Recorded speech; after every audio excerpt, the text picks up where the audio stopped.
Hello,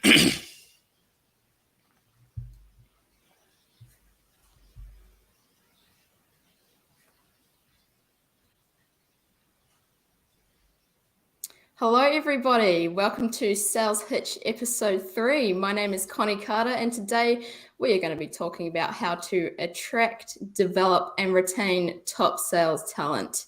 As always, I'm joined by my co-host, Jonathan Hubbard. How are you feeling this morning, Jonathan?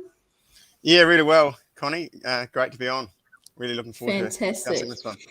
Awesome. And our guest today is Apprento co-founder and New Zealand-based sales advisor, Alex McNaughten. Alex, it's fantastic to have you on the show today. How are you going? I'm great, thanks. Thanks for having me on. Oh, brilliant. So we've got Alex on today because him and the Apprento team really specialize in helping sales organizations find the right talent, reduce those hiring times, make sure they're developing their talent in the right way, and making sure that you're really retaining that talent. You don't want those good guys slipping away. So before we get into the discussion, I just want to quickly recap how our shows run. So basically, it's going to be an interview style discussion where Jonathan and I will be asking Alex a few questions and we'll just go on like that.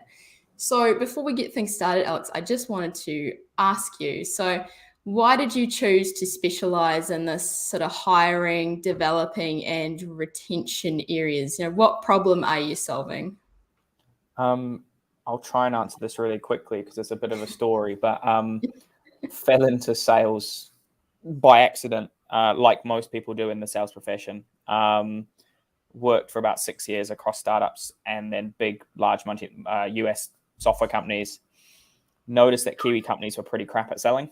So then fell into this world of like advisory consulting in that kind of sales, go-to-market and revenue operations space. Worked across 140 companies in about 4 years. And again was frustrated on the talent side of the equation. And there was 5 key challenges I kept seeing again and again as I was working with these companies. Number one is it's really hard to find good sales talent. And it takes a really long time, on average, double the amount of time it takes to fill any other role in an organization. Sales hires fail at a ridiculously high rate. So, you know, in a good organization, it might be like 1 in 4, 1 in 5 fail. But in a startup, it could be 1 in 2 fail. The third challenge is it takes a long time to ramp reps up. So they're not actually performing or useful until on average 3.5 months. Only 44% of reps actually hit their sales quota every year. And then your average tenure for a sales professional is 11 months. So the whole thing is this expensive hot mess. The model's broken. It's just not working for companies. So we set up Apprento to solve this with a mission and a vision to build the next generation of A-player sales talent for companies in the tech space. And then, the other side of it is also create career pathways for young people or career switches into the profession so we can increase the quality and get the right people into sales. That's what we're all about. We're about growing sales by growing salespeople. And through doing so, we can help tech companies, particularly, take their innovations to market into the world. That is fantastically summarized. Thank you so much for that. I also just see that we've had a little comment come in from LinkedIn from Gerardo. Hopefully I'm saying that right. It says, Connie, Alex, and Jonathan, greetings from San Diego, California. That's fantastic. Really good to see you on here, dude. That's awesome. So I think now's a great time to hand it over to Jonathan, who's going to start asking a few little questions for you, Alex. So yeah, take it away, Jonathan.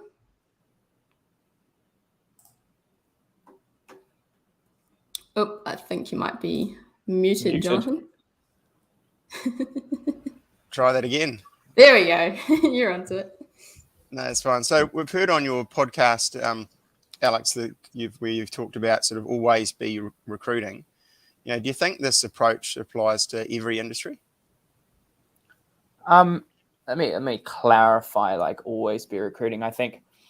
I think the key thing for an organization is to have a really good hiring process. I think too many organizations, when they're trying to hire sales talent, aren't actually thinking it through properly. They don't have a good hiring process. They haven't thought through what kind of salesperson they actually need.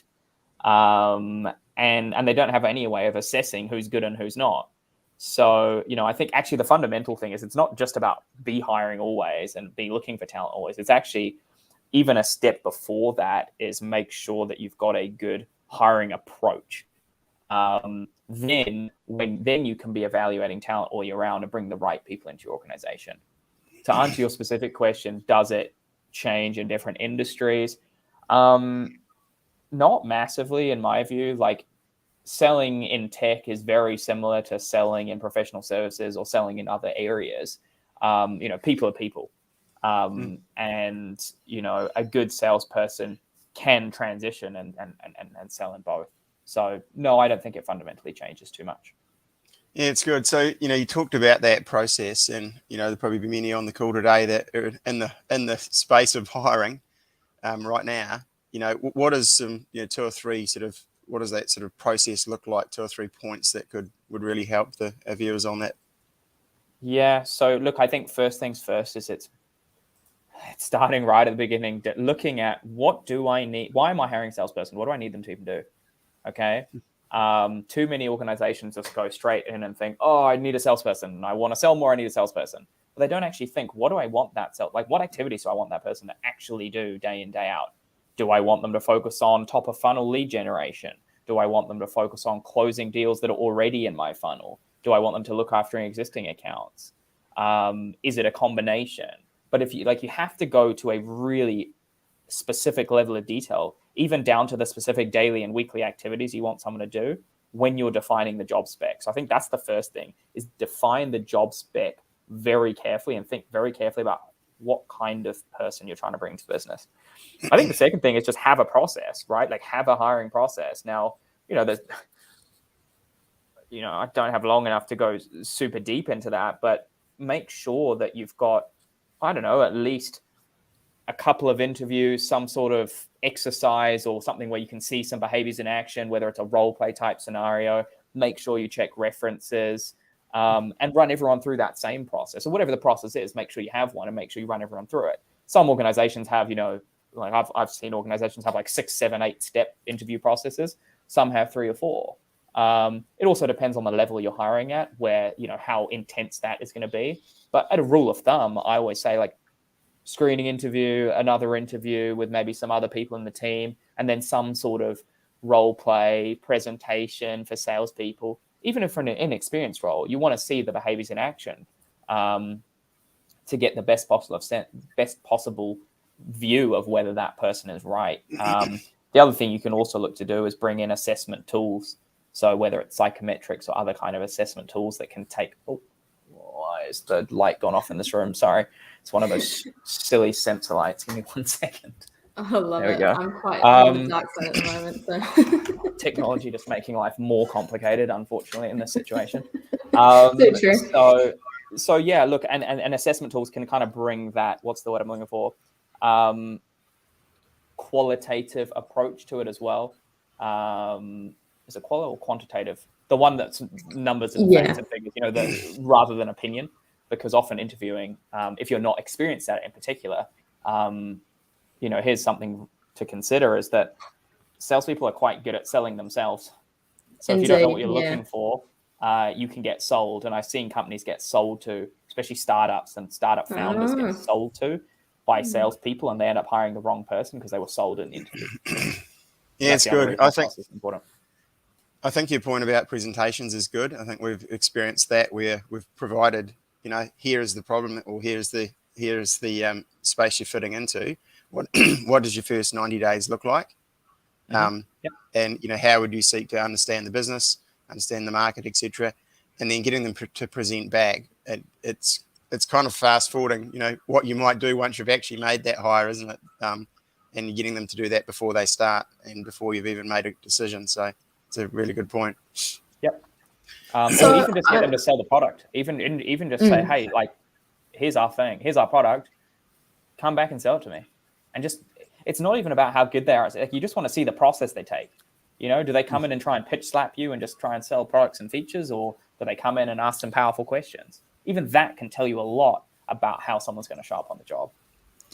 So I guess, Alex, it's just really looking at the structures you've got in place. Maybe having a bit of a reflection on, do I have criteria for the type of person I'm looking for? Am I sort of putting them through a process which is going to test them, which is going to show that they're aligned with what I need? I guess sales professionals who are watching today could just have a little reflect on what they've got set up and identify points where it could be improved. Totally. Absolutely. Awesome. Oh, wicked. And then one of the other things I was thinking about, Alex, was, what can sales leaders do to really ensure the first, few weeks of a new hire are super successful? Yeah, well, look, it's about onboarding, right? And that's a whole thing in itself. But, if I'm a sales leader, I would ask myself the question, how good is my onboarding experience? And am I equipping my new hire for success? And a lot of the time when I've worked with companies, like I said, I've worked with about 140 in an advisory consultancy capacity. And then we've got another 40 or close to 50 clients at Apprento who we help actually build and develop teams. So, most of those organizations initially do not have good onboarding programs. And it starts with the basics. Like if I'm starting in an organization, I'm imagining I'm a sales rep, I start an organization, I should have all my tools on day one. Like I should have my laptop, I have my email set up, like I should have access to the CRM. All the basic hygiene stuff should be there day one. So I've seen organizations miss out on those basic things. So start there. And then also think about, okay, what are the skills? What do I need to arm my new rep with to be successful fast? So, to start with, it's probably going to be a mixture of product, market, and industry understanding. So that's probably going to be week 1 and week 2 is helping them learn the market, learn the product, learn who we're selling to, getting them to put themselves in the customer's shoes is, I think, a really good way to start. Practice with them, get them to role play with you and do a lot of that. Do that weekly. Practice. Better they role play and practice with you than in front of your customer, right? And then also, once they've sort of built a little bit of confidence, and get them in front of people. If they're, an SDR, get them calling fast. Don't wait a month. Get them calling in week 2 or 3. And they'll learn pretty fast that way. But then the key, and this is where so many organizations F up, is they don't have a continuous development program. The onboarding program might be 2 weeks, 4 weeks, whatever, maybe if they're lucky 8 weeks. But then what? It just disappears. Now, the difference between the organizations that perform really well is how they transition from onboarding to continuous development. And particularly in New Zealand, we're really bad at this. We invest for every dollar that a US company will invest in sales enablement. For every dollar that a Kiwi company invests in sales enablement, in America, they're investing $4 or $5. We massively underinvest in New Zealand and Australia to a lesser degree. That's a quite an intense point that you've made. I guess, naturally flowing into the development side, I recently read through a report published this year in which they, obviously pointed out that, the number one reason that reps actually stay is the professional development sort of side of things. What's something in your opinion that you'd recommend sales leaders just start doing right now to get that development going? It's really interesting. So we surveyed all our reps that we coach, and we asked them a question. We said, outside of what we do with you, how much time is your sales leader spending with you, coaching you and working on your professional development? The overwhelming answer was 0 to 10 minutes a week. Far out. It's not enough. Now, I get it. Sales leadership is a tough role. You got a lot on. But as a sales leader, your number one role is not to forecast. It's not to, play around with spreadsheets all day long. Your number one job as a sales leader is to be a coach for your team. And not like a player coach where you just jump in and save the day all the time. Your number one role as a sales leader is to coach your team to improve, to bring their skill set up. So, that's the number one thing that, a sales leader can do is get good at coaching, learn how to coach and invest time with their reps every week, every month on coaching. Whether that's in the one-on-ones, whether that's bringing the team together and spending 15, 20, 30 minutes a week, learning a skill, practicing something, role-playing. These things are free. It's just all it takes is time.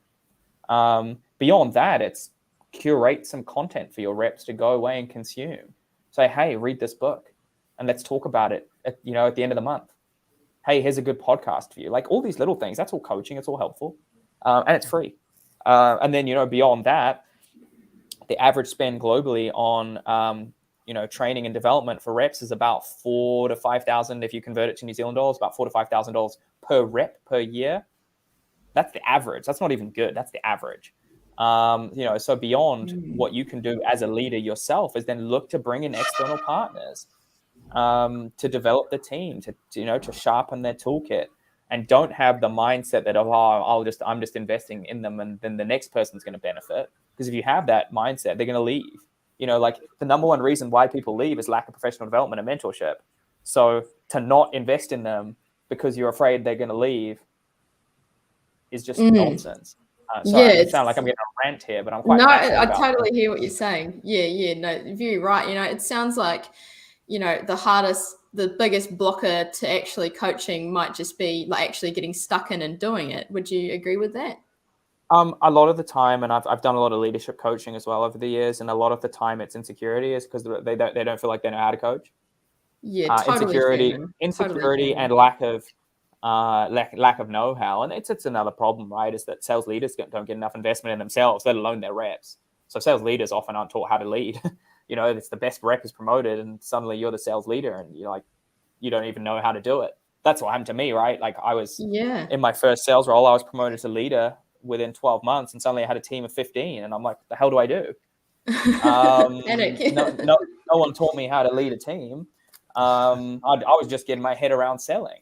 So it's, so many of these challenges in sales teams and sales functions come down to development and coaching. Like that is one of the key, as well as getting the right people in the profession, it's developing those that are already there as well. Yeah. No, that's really well said. Do you have anything to add on to that, Jonathan? I was just thinking, what's some stuff that people can do, 2 or 3 things that a sales manager could do every single week just to hit the ground running quickly?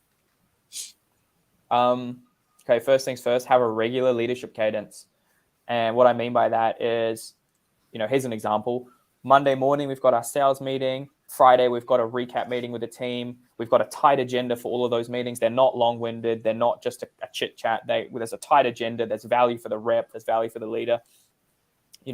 So get a tight management cadence, and then one-on-ones around that, and make sure that those one-on-ones as well have a tight agenda that we're, whether it's, we start with deal review, then we move into development and coaching, whatever it is, but like have a tight management cadence. That's the first thing.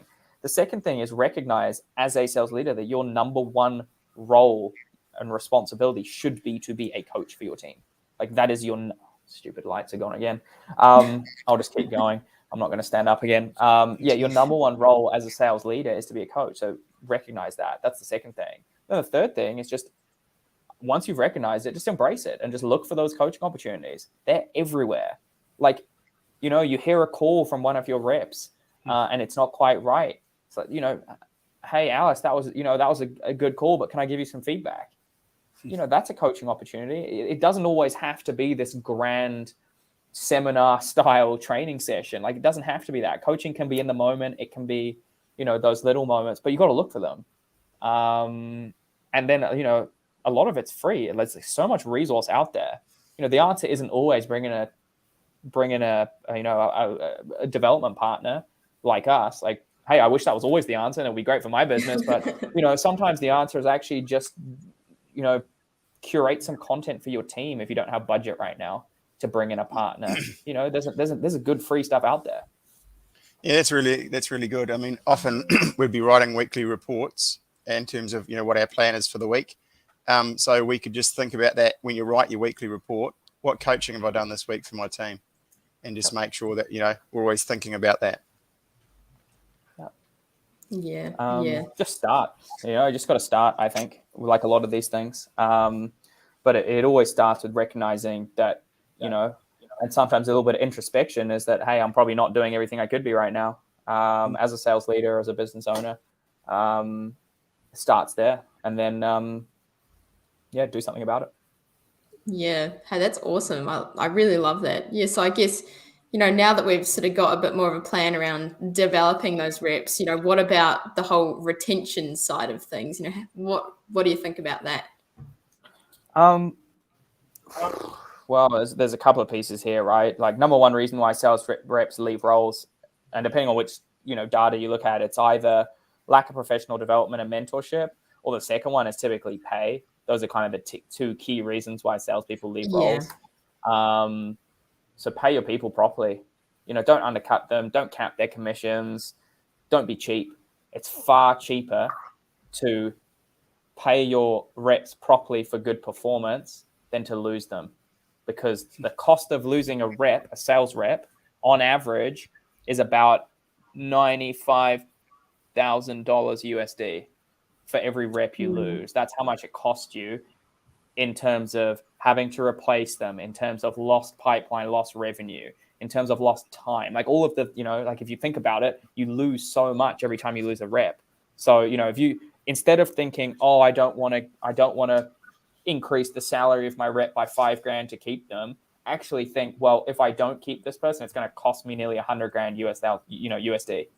And then if you reframe your mindset, then suddenly that $10,000 investment in that person's development and paying that person their commission, suddenly doesn't seem so bad anymore. It reframes it. And I think, I'm 29, right? And I got into sales probably at the tail end of when organizations were really investing in salespeople in New Zealand anyway. I think in other markets, like I said, in the US, they're investing more still. But, I kind of caught the tail end of it when I was working for corporates. But so many organizations just don't invest in their salespeople. They're not, if the average is $5,000 a year of training and development, most companies aren't doing that per rep. Most companies are not doing that.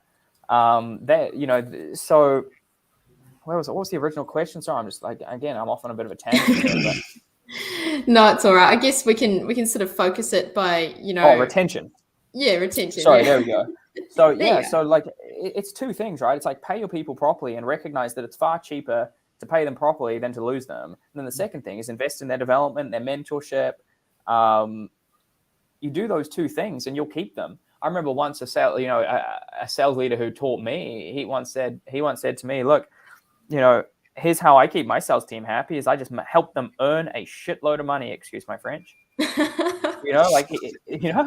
And that's it, right? Like, when I was a rep, the leaders I loved were the ones who invested in me, gave me skills so I could earn a fat commission check at the end of the month, because they were teaching me stuff that would help me earn more, and I'm learning. Perfect. Why would I leave? Yeah, that's great. It's that simple. So maybe we think, this time of the year coming up, a lot of companies are doing their sales budgets for the year, for the calendar year. It's good question to think about, isn't it? What are we actually doing from a budget perspective, from a sales and development point of view for my team? Very much focused on the numbers, but what about the investment in the reality, being this training and development for the team? It always amazes me when companies are cheap when it comes to investing in their salespeople. Who's feeding the company? Like, where are the deals coming from? And if so guys on the front line, people at the front line who are bringing you revenue, then how can, it makes no sense to me. But I think sometimes that's an attitude particularly in New Zealand, where we think of sales as this dirty word, and we have this romantic vision that a great product is going to sell itself, and tell that to all the great products that have died over the years because they couldn't sell. I've seen them. So there's that, and then the other side of it is, if you don't, someone else will. Exactly. Yeah. Like, there are people who can offer better opportunities if you're a salesperson, and it's just like, well, I want to look out for myself. I can go over to these people. You could be missing out on a huge opportunity to have a top person who could really push your product, but they've jumped ship. That's it. And then the final thing I'll make on this point is, and not to sound negative, but we're about to go into, we're already there. We're going into a far harder sales environment. Last few years to sell has been easy. any monkey could sell the last few years. Let's be honest. It's been like taking candy from a baby selling. There's been so much money out there. The market's easy. Budgets have been ridiculous. There's been no oversight on spending. That's changed, and that's changed really fast. And a lot of salespeople a lot of the current sales force have not been through a recession before. They've never sold in a tough time before. So, what we're having conversations with organizations at the moment who are saying to us, I'm not confident that my team can sell in a tougher environment because they don't have the skill set. They've never done it before. So that's the other thing. If I was a sales leader or business owner right now, I'd be looking at my team pretty critically and thinking, do they have the skills to sell in a cost-conscious, risk-averse environment that we're going into right now? Because it's changed a lot. It's very different. So, those are the conversations, particularly we're having with large companies. They've been through this stuff before. They get it. Some of the smaller, younger companies, they haven't been through it yet, so they don't understand it. So they're not there yet, but they will be probably in about 3 to 6 months when they notice it's a lot harder. Yeah. Oh, that's a super point. Yeah. I think it's, bringing in that relevancy to what we're going into next year is a really good point. I'm just looking at our clock and we got a few minutes left. So I thought I might start the wrap up process. And first thing in that is I just saw, Alex, if there were 3 things that our audience could take away from our conversation today that you really want them to stick in their mind, what would those 3 things be? Respect and value your salespeople. They feed the company. Invest in them. And when you're bringing them into your organization, be very careful about who you bring in and have a strict, good process to make sure you bring the right people into the company. Those are the 3 things. You can do that. If you can attract the right people, if you can develop them, you can keep them, and you can get them all performing, you're going to win. Fantastically summarized. No, I really like that. And if our viewers want to go and really learn a bit more about this topic, what resources, white papers, videos, what would you recommend for them to check out? Best thing to do is hit me up on LinkedIn. LinkedIn, / Alex McNaughten. Connect with me, ask me a question. I'm super friendly. Got a podcast, the Apprento Rev Up podcast, Rev Up Sales podcast, on Spotify and all the major podcasting platforms. And then I will send it to you guys. Actually, I've got an ebook on hiring and onboarding sales reps. So I can make that available to anyone who wants it. I'll send it to Connie and Jonathan, and they can distribute it to anyone who asks. Awesome. That's fabulous. Are there any other sort of podcasts and shows that you think cover this topic quite well? So many. There's too many to list, to be honest with you. Some of the folks that I really like, though, Todd Capone is one of my favorite people. I think he's great, particularly how he talks about selling in tougher times and recessions. He's probably one of my favorites. Jason Bay, I was on his podcast fairly recently, and he's awesome if you want to learn about outbound selling. He's got a phenomenal podcast. Those would be 2 people that I really rate. Oh, that's fantastic. No, that's so awesome. Oh, well, I think that's us for today. I feel like I need to go away and really let that all absorb in my brain. I think I've just learned a phenomenal amount. I mean, what about you, Jonathan?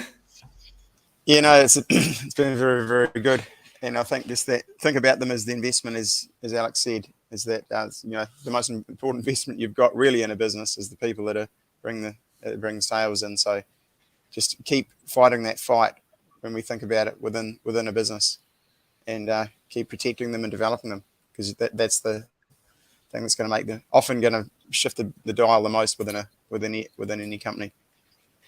That's it. Absolutely fantastic. Thanks. Oh, Alex, it's been absolutely awesome being able to talk to you this morning. I hope you have just a fantastic rest of your day, and all the best for next year. Thanks for having me on, guys. It's been awesome. Really appreciate it.